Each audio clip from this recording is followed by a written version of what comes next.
So welcome to the expanded concepts of time. So we're going to pick up where we left off with the Matrix of Time series, and we're going to go deeper into concepts that we left off with, which was neorealism and a multiverse universe, and see how we can link that all together with space and time.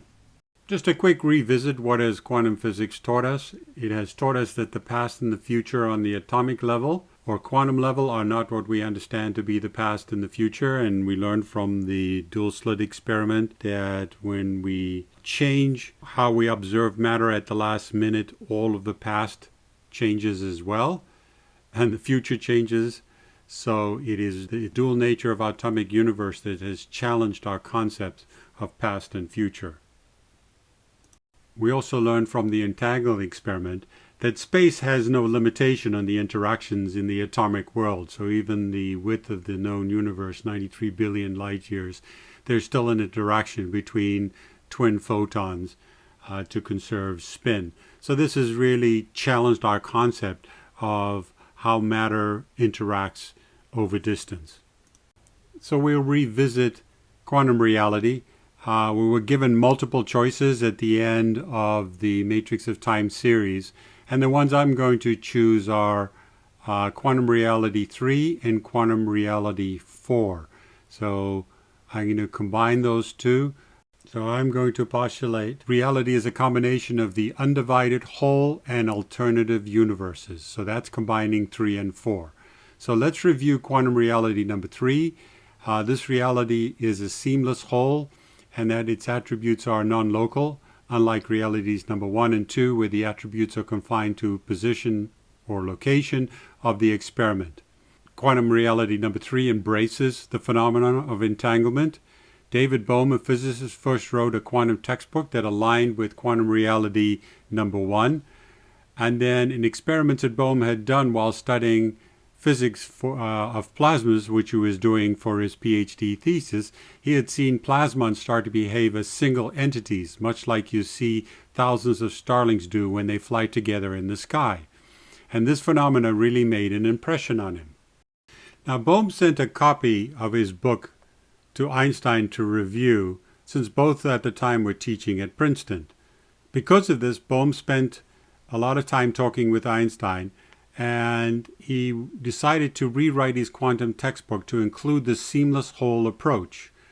Remember, Einstein was opposed to this idea presented by many quantum physicists that nature is not understandable at the atomic level. Now, Bohm often used the holographic analogy to explain how particles interact over long distances. Years later, John Bell, another physicist, was inspired by David Bohm's ideas and worked on a theorem that details how to show that reality was non-local. It is his work that became the basis for validating entanglement, the entanglement aspect of nature in later years. Now, entanglement experiments using John Bell's theorem has been repeated enough times that science can no longer overlook this extremely unusual property of matter in our universe. Relativity has fixed the speed of light, and it's not possible for the particles to communicate between each other when they are moving apart at 2 times the speed of light. The challenge is, how do particles communicate over such large distances without exceeding the speed of light? So, in reviewing quantum reality number 4, this was the many worlds reality that every outcome manifests in a separate universe. If you remember, Hugh Everett, a theoretical physicist, postulated this so that even the smallest probability of a particular outcome was captured in some universe somewhere. This means that we see one manifestation of all the possible outcomes. So if there's 5 possible outcomes, 5 worlds or universes manifest to capture every outcome. Now, I'm going to take this idea of a multiverse and going to change it a little bit and say that there is a multiverse, but now the challenge is, can one multiverse other than ours capture all the possible outcomes? Instead of having 5 multiverses for 5 possible outcomes, we could have 5, 50, 5,000, 5 million, but one multiverse would capture all the other outcomes. So let's see how that might look, and that's what we're going to explore as we go forward. Now, if we think about multiverses, normally we think of other dimensions of the universes as sort of being conglomerates of universes that are separated. They're out there. So in this example, we have our universe here, and there are other multiverses surrounding us out there somewhere else. But I'd like to challenge that concept a bit. So in this slide, I give an alternative. And here we have other dimensions, other universes, to think of them as interleaved. So we have our universe, which is the green speckle, and another universe, one other universe, would be the orange, and that they're interleaved and that they're very close. Now, obviously you would think, well, why is it that if the two universes are so interleaved, would we not be able to detect one? And that's a good question, and that's something that we're going to explore. And I'll use an analogy of movies to show you how I visualize this interleaving of two universes working out. So we're going to start this interleaved universe idea by looking at an analogy that I've put together to help explain this a bit better. And we'll start with movies old school. So here we have a film, and three of the many images are shown, and you can see that each one of these is a static image, but each one shows an incremental change. And what was found is that if you present 24 static images per second to the brain, it sees it as continuous motion. So all you need to do is take more than 24 static images, compile them together, and image them as shown here on the left-hand side through a projector to a group of people on a screen, and we will interpret that as continuous motion. So let's change to the present time. So now we have digital movies, and in this case, let's look at 3D movies. And basically what's happening with 3D movies is that you're wearing some glasses, and they have two sets of polarization, vertical and horizontal. And what happens is that they're interleaved images. So here, for example, the projector has one image with vertical polarization. Then the next image has horizontal polarization. And if you notice, the two images are slightly different, and that's done because one of those images will go into your right eye, the other image will go into your left eye, and they're slightly shifted, so your brain sees this slight shift and compiles it into a 3D view of what it is interpreting. And so in this case, you can see that you have two interleaved realities, one being presented to one eye presented to the other, and they're typically presented at about more than 70 images per second. So we see this as not only as a continuous motion, but we see it as 3D continuous motion because our brain is capable of taking these two separate images and putting them together. Now let's take this technology that creates 3D movies and expand it a little bit more. Let's take the situation and interleave two separate movies. So all the vertical polarization will represent images of a movie that's related to hiking, and all the horizontal ones would be related to a musical. And so now we have the glasses don't have one each of the polarization. They have both lenses are horizontal or both lenses are vertical.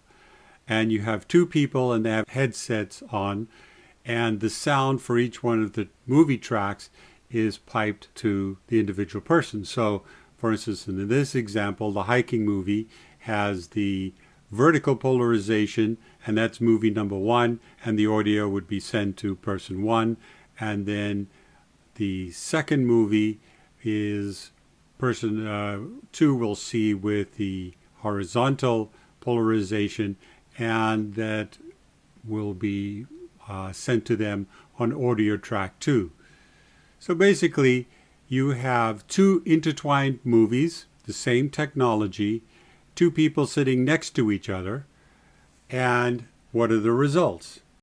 Well, what you have is you have two people who leave the movie theater and they described what they liked about the movie.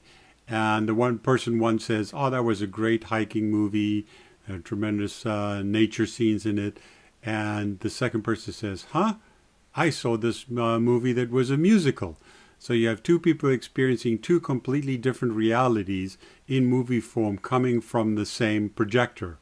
And so I use this analogy to show that you could have two universes interleaved together in a way, and if they're triggered in the appropriate way, you would have two beings seeing two completely different universes and experiencing two completely different realities.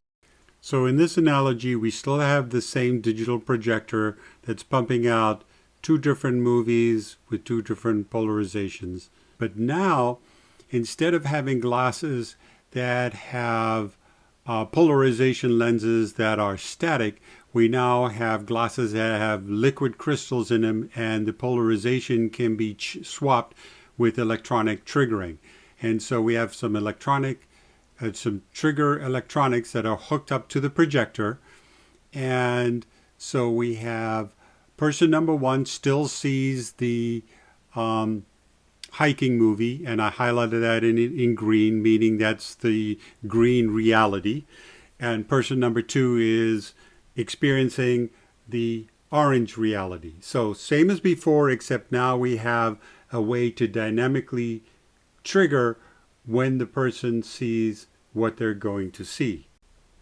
So now, in the last slide, we noticed that person one sees their movie reality, the green reality, when the polarization is vertical, and person two when their glasses are triggered to polarization that is horizontal.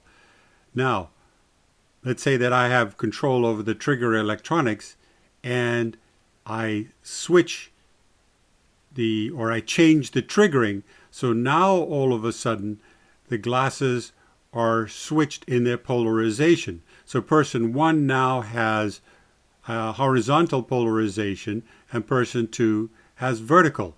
And so the two people would be watching the movie and person one would be seeing the hiking movie, and all of a sudden right away they would be looking at a musical and they would be hearing a musical soundtrack, and person number two who was looking at a musical all of a sudden see this nature movie of somebody hiking in the mountains.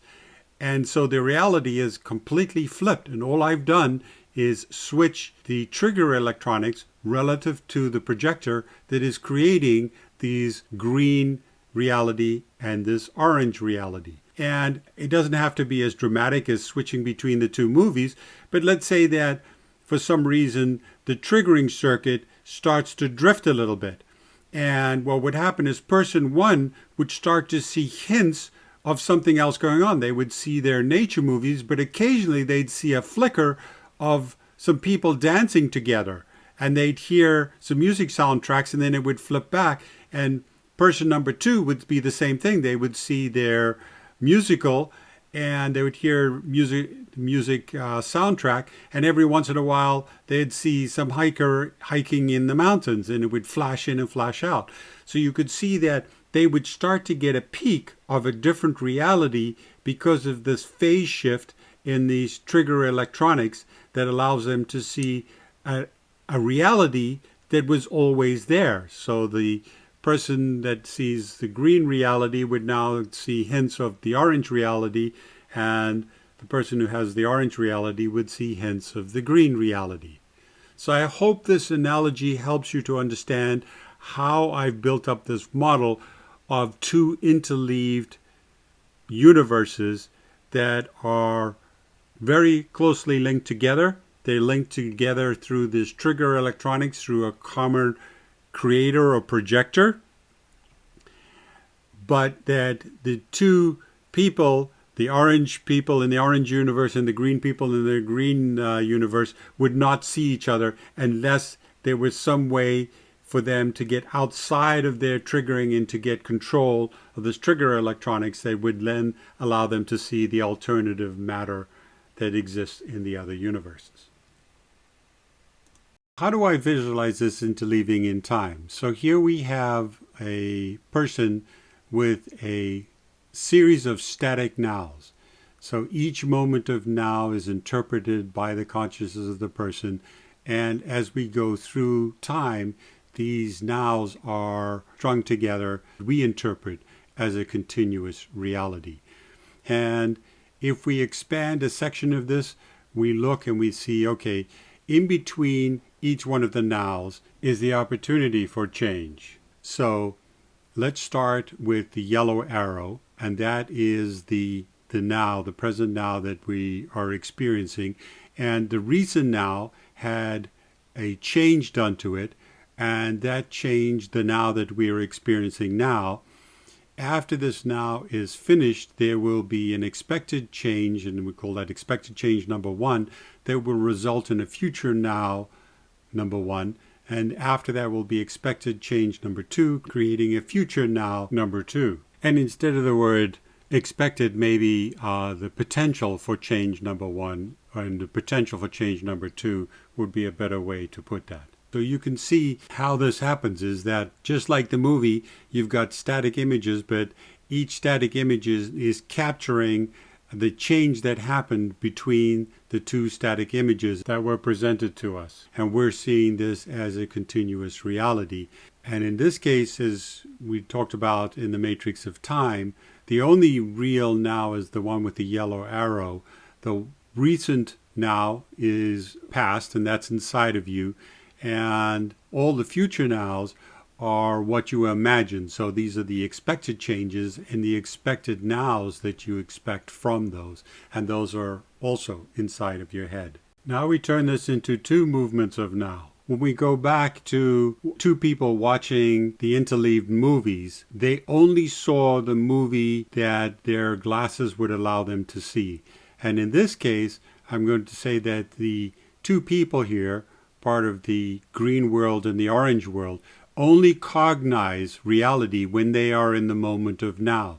So just like the movie, it's almost like they have polarization glasses on. So the green have one set of polarization glasses, and the orange universe has a different set of polarization glasses, and they can see each other.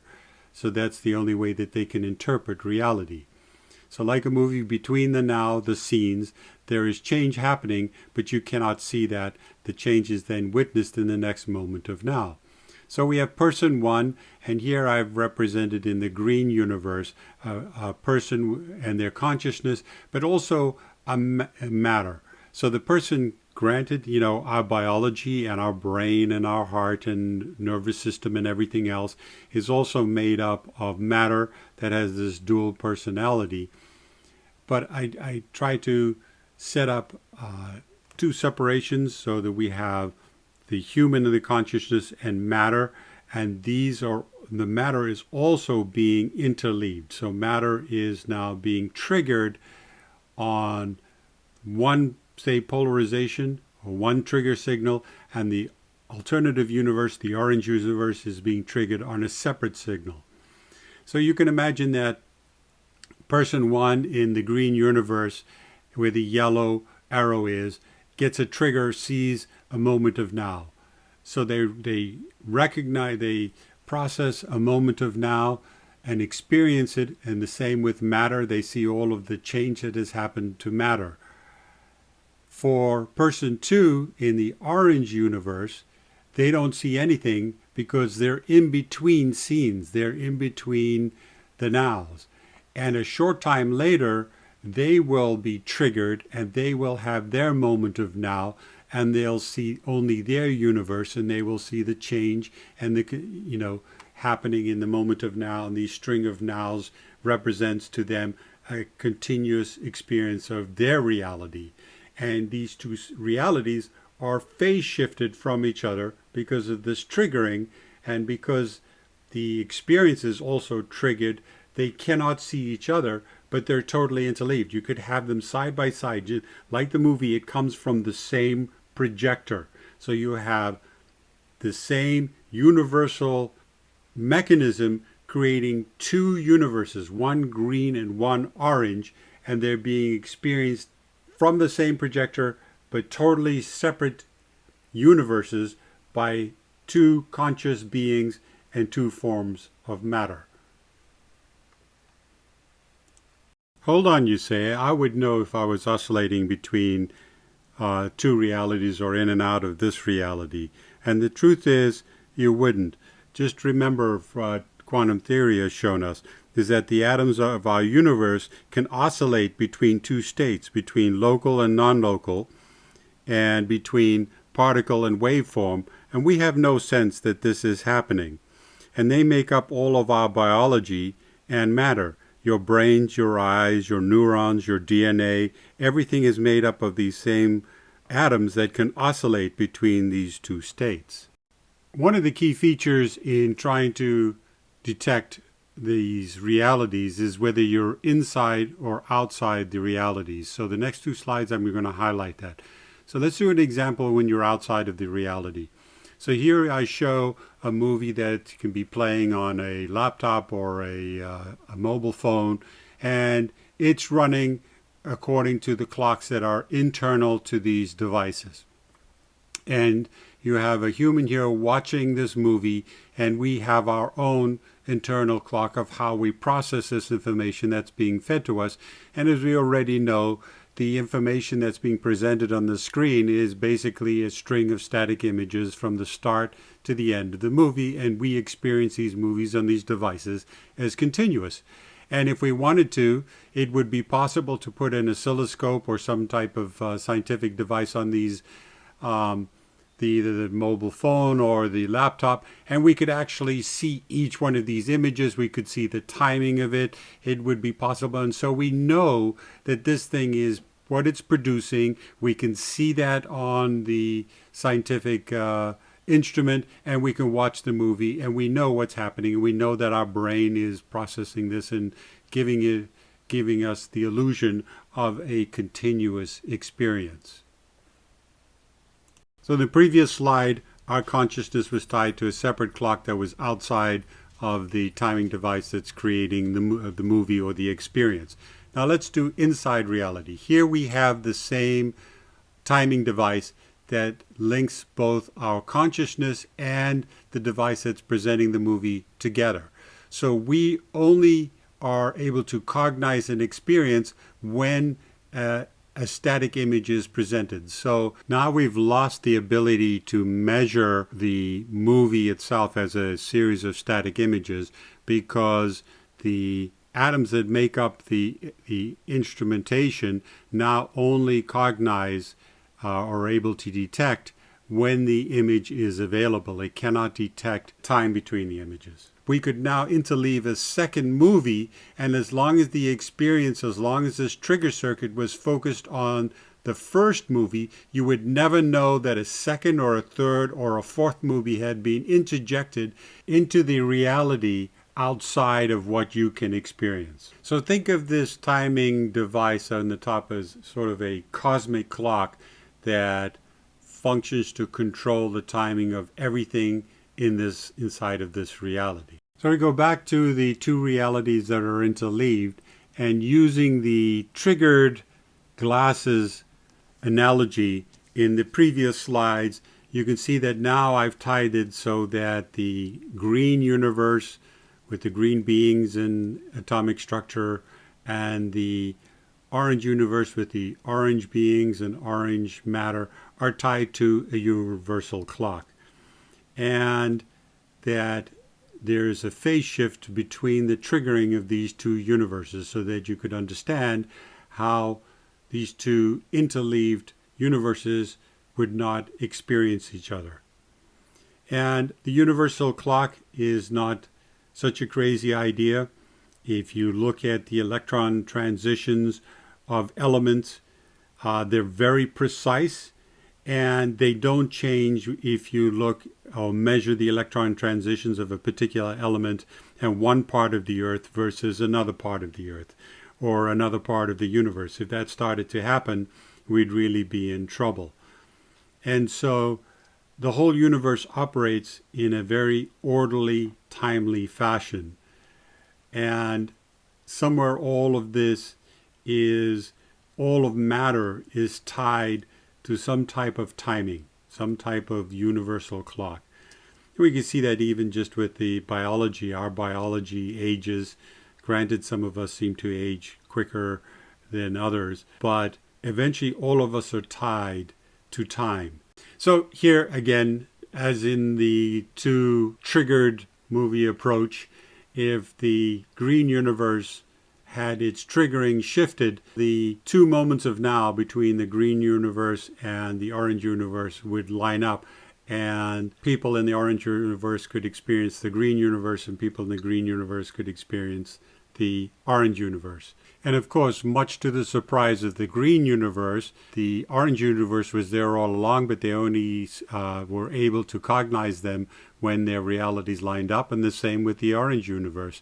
They all of a sudden were surprised to see that the green universe had been there all along. It's just that they're now able to detect them. So this is the end of this analogy of how two universes can be interleaved, where one universe is not aware of the other, but they are coupled together through some type of coupling mechanism. Here I used a universal clock, but it could be some other mechanism that ties these two together and keeps them separate and unable to see each other until certain things happen, and then they're able to detect each other. And so I hope it's opened your mind to how two universes might interleave together. One last thought experiment regarding all this universal clock and independent universes, and that is, could you tell if time was speeding up? So in this analogy, we've got on the left-hand side a universal conductor, and this universal conductor is in charge of turning a circuit up or down that changes the pace of the universal clock. And that changes not only how fast humans cognize, but how fast the matter in that particular universe materializes in a way that's recognizable and detectable to those that live in that universe. So let's look at the table below. We'll take scenario number 1. So the smallest unit of time perception I've taken as 1/10,000th of a second, or 10 milliseconds, and I've based this basically on the speed of our nervous system. And if we assume that we basically live about 85 years, then there would be 27 trillion of these units of time per lifetime. So now the universal conductor decides to crank up the gauge and increases time by a factor of 100. So now the smallest unit of time perception is 1/1,000,000th of a second, or a nanosecond. So your brain is going to be able to process everything 100 times faster. You're going to be able to process what you see 100 times faster. Your thoughts are going to be 100 times faster. What you hear is going to be 100 times faster. Your heart is going to beat 100 times faster. Your nervous system is going to respond 100 times faster. In addition, the atomic world is going to be running 100 times faster. So the everything that happens in matter will be 100 times faster than it was before. And so what happens is that your whole life gets compressed. And so 27 trillion time units would then pass in 0.85 of a year, or 10 months and 5 days. And the interesting part is that if your lifetime had been shortened by this significant amount, you still would not know, because you could still live your life. All of the experiences that you've had in your life, all of the growing up and everything else happened 100 times faster, but you processed it 100 times faster. And there's no way to know your life has been compressed by a factor of 100. And the other way is the universal conductor can say, okay, that's a little bit too much like what's happening now. Time feels like it's speeding up. Let's slow it down. And the universal conductor slows it down to 8 beats per second. So an eighth of a second. And at the same 27 trillion life units or time units per life, your lifetime now would last 106,945 years. Again, you would perceive it as being exactly the same. You would have no perception that life had changed any differently when it had been sped up or slowed down.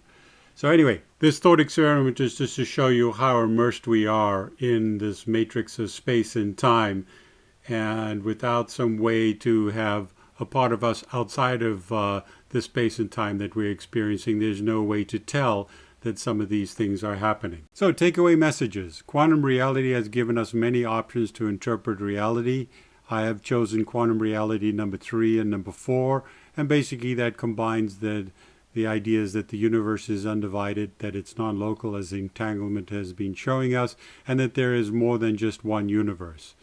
I also gave a detailed analogy of how two universes that are coupled can exist together, and one universe cannot be detected by the second universe unless specific events happen. In the next video, I'll again focus on our universe and the different properties of space and time. I'll then expand on how I visualize that two universes could be linked together through two operations based on math. If you want to hear more of the Matrix of Time videos, this expanded one that you're listening to, please subscribe below to be notified of new presentations. You can also go to my website, www.multidimensionaltime.com, and there you'll see that there's a book available. There's also some technical white papers, and all the links to my videos that are available on my YouTube channel can be found on my website. Okay, thank you very much.